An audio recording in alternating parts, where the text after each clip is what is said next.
As long as I'm President of the United States, Iran will never be allowed to have a nuclear weapon.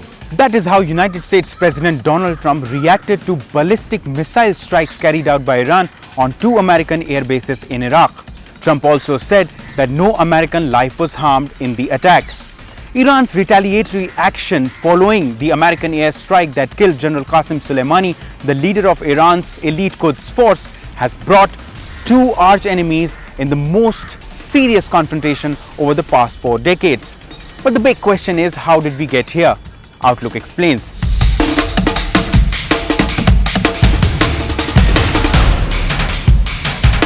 United States and Iran have been at daggers drawn over the past 40 years, ever since the US-backed Shah of Iran, Mohammad Reza Pahlavi, was forced to leave the country following months of demonstrations and strikes against his rule by secular and religious opponents. 2 weeks after Reza's departure, Ayatollah Khamenei, the Islamic religious leader, returned from exile, and on April 1, 1979, the Islamic Republic of Iran was proclaimed. Mind you, the two nations have had no diplomatic relations ever since. With the dawn of new millennium, the relations between two countries deteriorated further after the then US President George Bush denounced Iran as a part of axis of evil alongside Iraq and North Korea in 2002. The US later accused Iran of a clandestine nuclear program, which Iran denied. Several rounds of sanctions were imposed by the United Nations, the United States and the European Union against Iran, causing its currency to lose 2/3 of its value in just 2 years.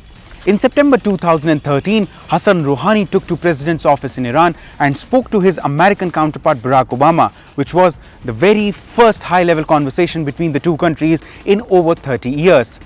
2 years later, Iran agreed to a long-term nuclear deal with the United States, the United Kingdom, France, China, Russia and Germany. The group was also referred to as P5+1.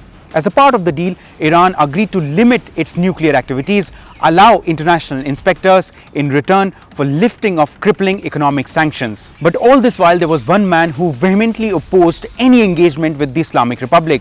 It was Donald Trump, who became the President of the United States in 2016.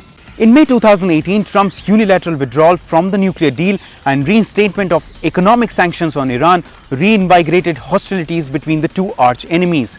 Not just that, Trump threatened to do the same to countries as well as firms who continued buying Iranian oil. Iran's economy once again slipped into deep recession. In July 2018, Iran also started rolling back key commitments under the nuclear deal.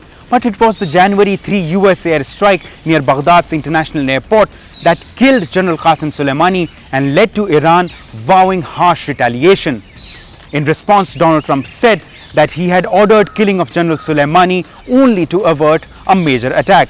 On January 5, Iran announced that it was no longer going to abide by the nuclear deal. 3 days later, on January 8, it launched several ballistic missiles on air bases in Iraq, housing American troops, which it said was in retaliation for the killing of General Soleimani. Iran Foreign Minister Javed Zarif immediately after these strikes said that his country does not seek escalation or war, but is willing to take action in case of any external aggression. On Wednesday, Trump too said that America was willing to consider peace with those who seek it. The United States is ready to embrace peace with all who seek it. And with that, Trump appeared to have put an end to the speculation, at least for the time being, on the possibility of a full-blown war between the two countries.